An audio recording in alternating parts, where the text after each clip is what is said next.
rue Fontaine de la Ville, entre gare et port. Un symbole pour l'artiste qui nous reçoit, car dans son atelier, Patrick Schumacher crée et imagine en prenant son temps. Comme son nom ne l'indique pas, ici ce n'est pas la course.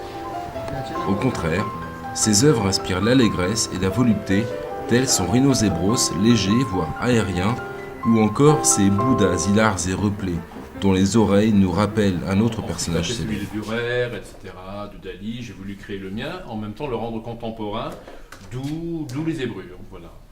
En revanche, le télescopage peut être des cultures, d'où effectivement le Bouddha à oreille de Mickey, qui est en fait, voilà, c'est un télescopage de culture et américaine et chinoise. Donc effectivement, ça devient une chimère contemporaine.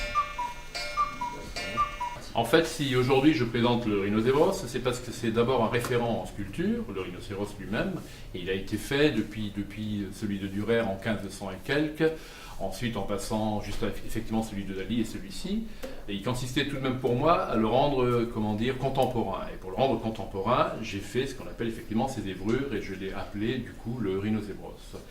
Je me suis rendu compte que cela pouvait être presque un chaînon entre l'art, j'ai envie de dire moderne, et l'art contemporain, et je me suis rendu compte que par exemple les enfants étaient beaucoup plus accrochés par un rhinocéros zébré que par un rhinocéros tout court.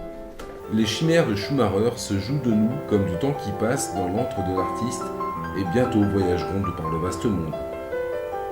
Pendant ce temps-là, les poissons bougent. Non, faut le faire Les poissons avec la chasse de la les poissons.